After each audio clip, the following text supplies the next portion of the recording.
how did you enjoy Kneecap then? Well, from what I can remember at Snedds, I enjoyed it.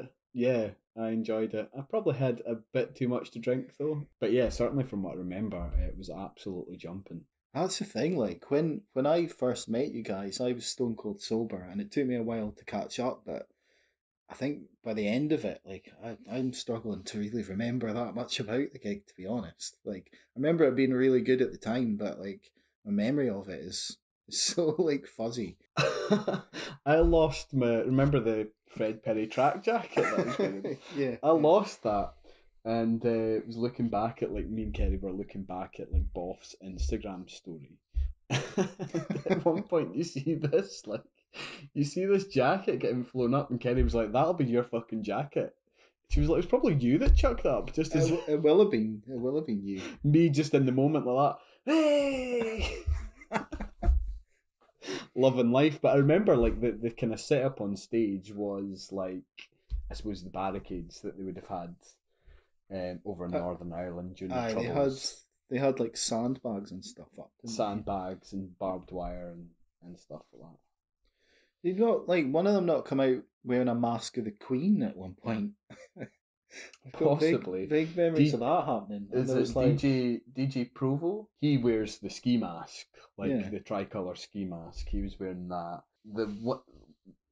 I can never remember his name, but the kind of darker haired singer, he was actually out in the crowd at one point. I remember was he? that. Yeah. And just jumping about. I think he actually fell on his arse at one point. I fell on my arse multiple occasions. Like I'm actually still sore from the gig.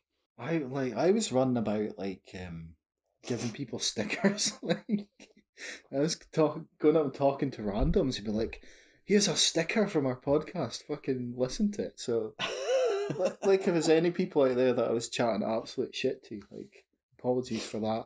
I remember talking to a guy out at like the merch desk, and he was like drinking a green pint.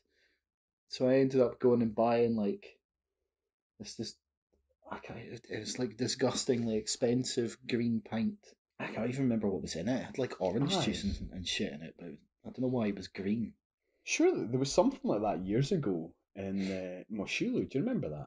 Yeah, Was that's that a true green actually. monster or something like that Yeah, back it's in the day? probably the same thing. Probably. So I had at least one of them. We drank a lot of whiskey.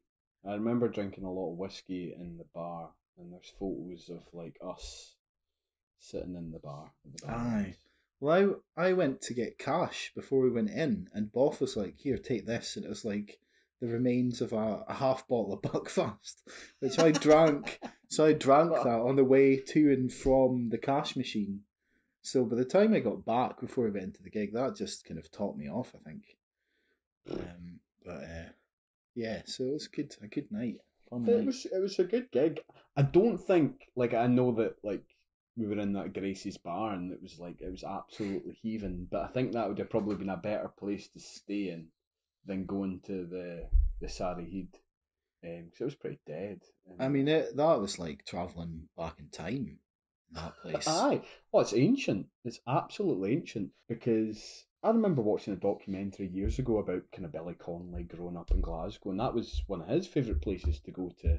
And I think I was having a conversation with Kerry about it, and she'd kind of looked up in the history of the pub, and I think like some Robbie Burns and that used to drink in it, like when he was cutting about cutting about Glasgow and fucking however many hundred years after us fucking reprobates kicking about in it now. You know what I Well, mean? I remember Davey got fucking he started getting hiccups. He I started drinking like water upside down. Uh, he must like we went in and there was like two old guys in the bar, uh, and like within 10 minutes they'd left. aye. Like I'm like, And quite rightly so. yeah, quite rightly so. Quite rightly so. Right, let's get on with it. Well, the only thing before we started I was going to mention was I went to see the film Studio 666 the other weekend. Have you heard All of right, this? yeah. The Foo Fighters one. Yeah, and the only reason I went is because I had like a promotion through my mobile phone contract is like get a cinema ticket for £3. So it's like fuck it, I'll go and see something. And the only thing I Yeah, could why find not? that looked remotely up my street was Studio 666. And I watched the trailer for it and I was like, this looks really naff, but it might be all right. And I'm not the biggest Foo Fighter fan. Like I like some of their older stuff, but pretty much all their newer stuff is just like a bit meh. But turned out to be really really good. Like it's so the premise is Foo Fighters are recording their 10th album, and the studio, their sort of manager or whatever, or the label manager or whatever, is all, like getting on their backs to get this album recorded. So they send them to like an old mansion in the middle of nowhere, where like this other band was like slaughtered while they were Right. recording their album, and it is basically like a comedy slasher film, but starring Foo Fighters as themselves, and like none of them are actors, but they do quite a good job of just I don't know, it's just like a dumb comedy. Like I mean, you've seen like Dave Grohl and like the Tenacious D film and stuff, and like Yeah. it's that kind of style of comedy. Tenacious D, the Pick of Destiny kind of Are they in idea. it? They're not in it, no, no. No, I That would have kind of been a thought they good. That might would have been be. a good like cameo if they had been, but Yeah. no, they weren't. It was I think there were some like cameos, like Lionel Richie was in it at one point. Like so It's the quite whole random. the whole thing is like they go to this haunted house and Dave's struggling to find inspiration to write the album, and he's like going through like old Foo Fighters riffs, and the band are like, you've done this, you wrote those 20 years ago, and he's got no ideas, and he discovers this like evil recordings by the band that were there, and it's like this.